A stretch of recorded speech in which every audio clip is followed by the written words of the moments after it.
তো আমরা আছি এখন বিহারীনাথ ধামের একদম সামনে। দেখতেই পাচ্ছ নাম লেখাই আছে। তা এখন মনে হচ্ছে কিন্তু কিছুদিন পরে যখন ফাল্গুন মাস আসবে শিবরাত্রির সময় এখানে ভালোই বড় মেলা বসে।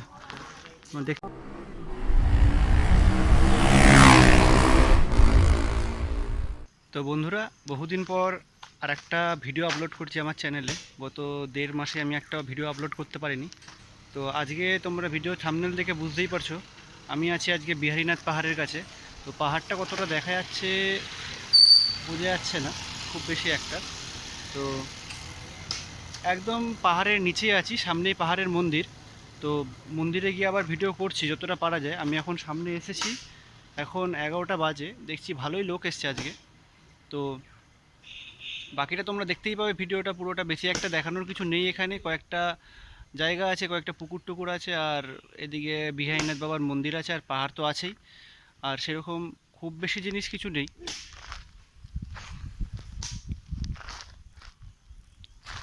আর রোদ্দুরটাও প্রচুর বেরিয়েছে এখানে, তো দেখানোর মতন খুব বেশি জিনিস কিছু নেই। তো বিহারীনাথ বাবার মন্দিরটা আছে, আর বলতে গেলে পাহাড়টা আছে, আর রোদটাও আজকে প্রচুর, লোকও এসছে ভালোই। তো ভিডিওটা তোমরা দেখতে থাকো, ভালো লাগলে লাইক শেয়ার আর সাবস্ক্রাইব করো। বাকি ভিডিওটা আবার মন্দিরে গিয়ে করা হচ্ছে। তো আমরা আছি এখন বিহারীনাথ ধামের একদম সামনে। দেখতেই পাচ্ছ নাম লেখাই আছে। এই পিছনে পাহাড়টা আছে, তার সামনে মন্দিরটা আছে। এটাই মন্দিরে ঢোকার জায়গা, আর বাইরে গাড়ি রাখার জায়গা আছে এই সামনেটাতে। এখানেই চারিদিকে ফাঁকা এখন মনে হচ্ছে, কিন্তু কিছুদিন পরে যখন ফাল্গুন মাস আসবে শিবরাত্রির সময় এখানে ভালোই বড় মেলা বসে। দেখতেই পাচ্ছ এই রাস্তাটা চলে গেছে নিচে পুকুর পর্যন্ত।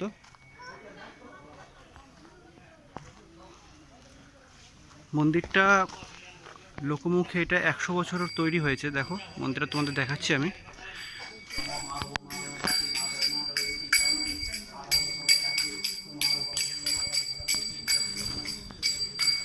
দেখো আমরা মন্দিরে ঢুকেছি, মন্দিরের প্রবেশদ্বার হচ্ছে এটাই। পিছন দিক থেকে যে পুকুরটা দেখা যাচ্ছিলো সেই পুকুরটাই দেখা যাচ্ছে।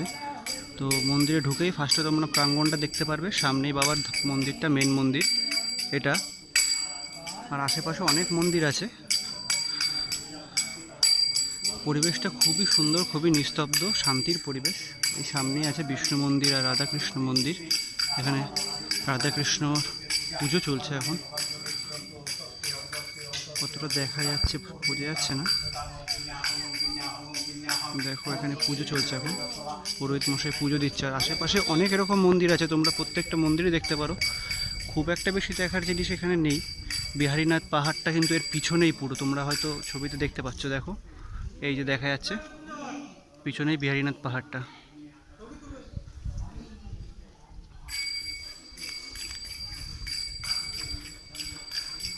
ভিডিওটা খুব বড় হবে না, ছোটই ভিডিও হবে। এখানে মায়ের মন্দির আছে।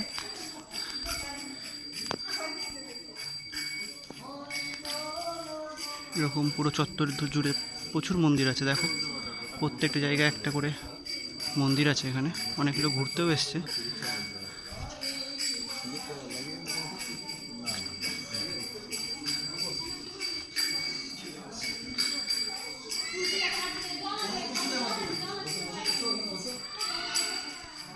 এখানে আছে একটা মন্দির, লেখা আছে বঙ্গ হনুমান মন্দির। নামটা আমার প্রথমবার দেখা। হনুমানজির মন্দির তো আমি প্রচুর দেখেছি। তো এলাকা অনুযায়ী নাম হয় এক একটা জায়গাতে, এক একজন ভগবানের। তো সেই হিসাবে এটা বঙ্গ হনুমান মন্দির নাম দেওয়া আছে। মেন মন্দিরটা তোমাদের সবার শেষে দেখাচ্ছি। এটাই মেন মন্দিরটা। আর এই সাইডে নন্দী মহারাজ আছে।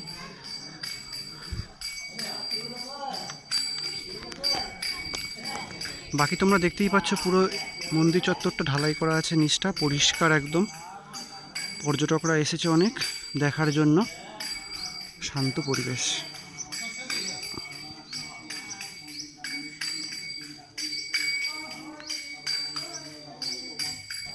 তো বাকি মন্দিরটা দেখতে দেখতে আমার হঠাৎ করে চোখ পড়লো এই জায়গাটার উপর। এটা একটা বেল গাছ, একদম বঙ্গ হনুমান মন্দিরের নিচে। তো এখানে অনেক দেখছি শঙ্খ পড়ে আছে, অনেক শিবলিঙ্গ পড়ে আছে, অনেক ছোট ছোট শিবলিঙ্গ, অনেক শঙ্খ পড়ে আছে। তো এখানে কেন রাখা হয়েছে তো আমি জানি না, তোমরা যদি কেউ জানো তাহলে বলো এই জায়গাটাতে কেন রেখেছে এত শিবলিঙ্গ আর এত ছোট ছোট শঙ্খ। দেখো তোমরা পুরো জায়গাটাতে এই একটাই জায়গা আছে পুরো মন্দির চত্বরে, এখানেই রেখেছে এগুলো একসাথে। দেখো এখানে সবাই গ্রুপ ছবিও তুলছে। ফাল্গুন মাসে শিবরাত্রিতে আর শ্রাবণ মাসে এখানে প্রচণ্ড জমজমাট থাকে তখন জায়গাটা। এটাই মেন মন্দিরটা, পাথরে বাঁধানো পুরো।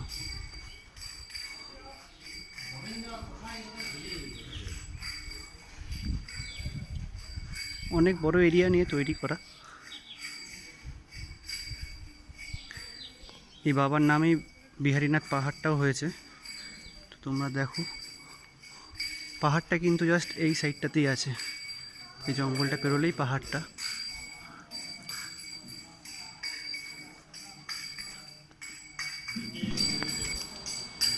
তো তোমরা দেখতে পাচ্ছ এখন যেটা, সেটা হচ্ছে গর্ভগৃহ। এটাই হচ্ছে বাবা বিহারীনাথের গর্ভগৃহ। আমি এখন ভিতরে যাচ্ছি, আপাতত বলছে এখানে ভিডিও করা অ্যালাউ আছে।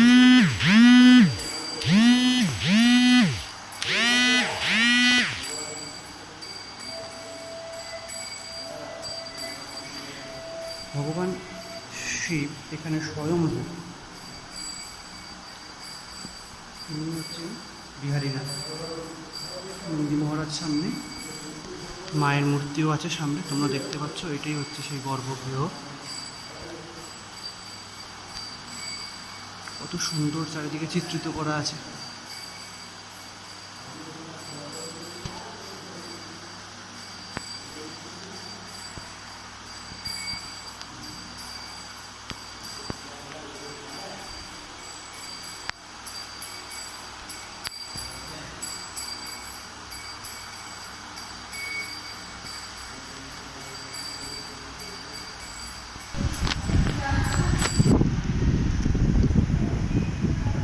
তোমরা যদি এই গর্ভগৃহের দেওয়ালটা দেখো তাহলে দেখতে পারবে শিবসতীর বিয়ে থেকে শুরু করে সমুদ্র মন্থন, রামেশ্বর প্রতিষ্ঠা, সমস্ত যে মানে আমাদের যে পুরাণের যে কথাগুলো, সেই সমস্ত কিছু কিন্তু এখানে দেওয়ালে অঙ্কিত করা আছে কিংবা খোদাই করা আছে।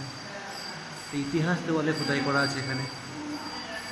এখন যতটা তোমরা সুন্দরভাবে, যতটা শান্তিতে বাবা বিহারীনাথের দর্শন করতে পারছো, এটা কিন্তু পুজোর সময় একদমই পারবে না। এখান থেকে মোটামুটি 1 কিলোমিটারের লাইন থাকে। দেখো কত শান্ত, কত নিরিবিলি জায়গাটা। এরকম একটা গর্ভগৃহে আমি ভিডিও করতে পারছি, এটাই আমার সৌভাগ্য।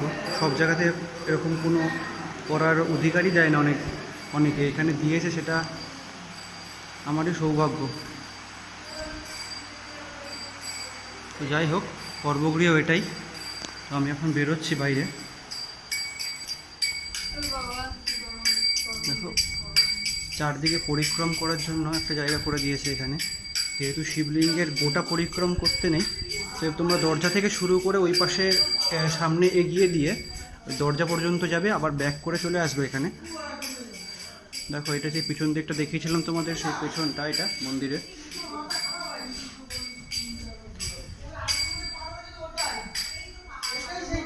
সাধারণভাবে ঘুরতে আসলে তোমরা সেরকম কিছু বুঝতে পারবে না। দেখো এখানেও একটা পুরনো মূর্তি আছে, নন্দী মহারাজার শিবলিঙ্গ আছে এখানে।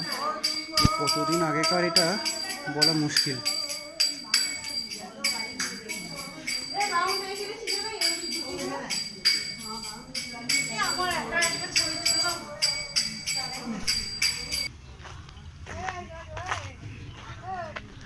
তো আমরা জাস্ট এইদিকে হচ্ছে আমাদের মন্দিরটা। তো মন্দিরের সাইড দিয়ে যে রাস্তাটা আছে না, সেই রাস্তাটা দিয়ে সামনে এগিয়ে দিয়ে গেলে সামনে যে দেখতে পাচ্ছ গেটটা তোমরা, ওটা হচ্ছে ইকো ট্যুরিজম পার্ক। যদিও এখন সেই পার্কটা বন্ধ, আমি তোমাদের দেখিয়ে দিচ্ছি তাও কাছে গিয়ে।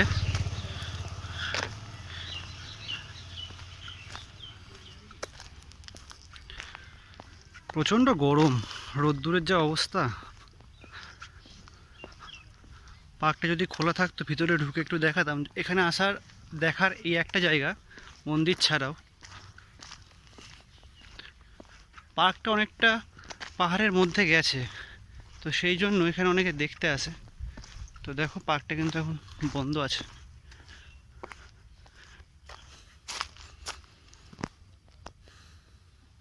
এইটাই হচ্ছে সেই পার্কটা, ইকো ট্যুরিজম পার্ক। আর বাকি তোমরা খাওয়ার চিন্তা একদমই করো না। আমি যেহেতু এপাশ থেকে এসেছি, এদিকে অনেক দেখতে পাইনি, কিন্তু মন্দিরের সামনেই খাওয়ার জায়গা আছে। মন্দিরের সামনে দিয়ে তোমরা যদি এই দিকে মানে ডান দিকটাতে যাও, সেখানেই তোমাদের অনেক লজ পেয়ে যাবে, অনেক হোটেল পেয়ে যাবে। আর একটা কথা, এখানে থাকতে গেলে কিন্তু আধার কার্ড মাস্ট। আধার কার্ড আর ভোটার কার্ড এসব কিছু না কিছু আইডেন্টি প্রুফ কিন্তু নিয়ে এসো, না হলে এখানে থাকতে দেবে না। এখন থাকতে দিচ্ছে না, আমি জিজ্ঞাসা করেছিলাম। তো আমি তো থাকবো না, আমি একদিনের জন্য জাস্ট এসছিলাম। তবে তোমাদের জন্য আমি জিজ্ঞাসা করেছিলাম, এখানে আধার কার্ড ছাড়া এখন থাকতে দিচ্ছে না। এই ঘটনাগুলো হয়ে গেছে তারপর থেকে। তো পে অ্যান্ড ইউজ টয়লেটও আছে, যদিও এখন বন্ধ। এই সব কিছুই কিন্তু এই ফাল্গুন মাসে, শ্রাবণ মাসে এগুলো ওপেন থাকে পুরো, বুঝতে পারছো তো। আর তোমরা গাড়ি আপাতত এখানেই রাখতে পারবে যখন ভিড় থাকবে না। দেখো সবাই এখানেই পার্কিং করছে। এই যে খাবার জায়গা, সামনেই হোটেল আছে।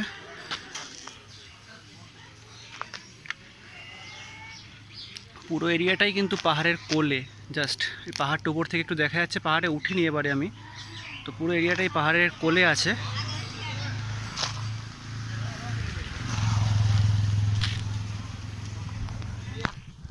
দেখো আমরা এসেছিলাম এই সাইড থেকে, মানে মন্দিরটা হচ্ছে এই সাইডে, পাহাড়টা তোমরা দেখতেই পাচ্ছ পিছনে। মন্দিরটা এই সাইডে, গাড়িটা আমি ওইখানে রেখেছি। আরে দেখো এখান থেকে শুরু হয়ে গেছে লজ, বিহারীনাথ অতিথি নিবাস। এই একটা লজ আছে এখানে, সামনে এখানে একটা লজ আছে। দেখো তোমাদের দেখাচ্ছি আমি, তোমাদের এখানে থাকার কোনো অসুবিধা হবে না। বিহারীনাথ ট্যুরিস্ট পয়েন্ট, এই একটা লজ পাশাপাশি, একদম পাশাপাশি। দেখো ফোন নাম্বার এখানে দেখা যাচ্ছে। দেখো এখানে থাকার ভিতরে অনেক জায়গা আছে। প্লাস আমি ভিতরে ঢুকছি না লজগুলোর, আমি একবার ঢুকেছি। আরে দেখো পিছনে, দেখো পিছনে যে তোমরা দেখতে পাচ্ছ, এগুলো এক একটা লজ, কিন্তু এগুলো সিজনে পুরো ফুল থাকে। পাহাড়ের সামনে, পিছনে পাহাড়, আর এই সাইডে মন্দির। আর এইখানে দেখো তোমরা সব লজগুলো জাস্ট 100 মিটার সামনেই সব এইসব লজগুলো থাকার জন্য তোমরা পেয়ে যাচ্ছ। থাকা খাওয়ার কোনো চিন্তা নেই, মন্দিরের সামনেও খাওয়ার জায়গা আছে। তো তোমরা দেখতে পাচ্ছ যে থাকা খাওয়ার কোনো সমস্যা এখানে হবে না, তোমরা আসতে পারো। তো বিহারীনাথ মন্দিরটা তোমাদের সবাইকে দেখালাম। দেখো পিছনে যেটা দেখতে পাচ্ছ বিহারীনাথ মন্দিরটা। এখানে বিহারীনাথ পাহাড়ে ঘুরতে আসলে পাহাড়ে যদি উঠতে পারো তো ঠিক আছে, আর না হলে বিহারীনাথ মন্দিরটা দেখেই তোমাদের যেতে হবে। বিহারীনাথ মন্দিরের ভিডিওটা তোমরা দেখলে কেমন লাগলো আমাকে বলো। তো আমাদের ভিডিওটা বিহারীনাথের এখানেই শেষ করছি। তো যদি ভালো লাগে অবশ্যই লাইক, শেয়ার অ্যান্ড সাবস্ক্রাইব করো। আর অনেক দিন পরে ভিডিও আপলোড করছি, ওর জন্য আমি দুঃখিত।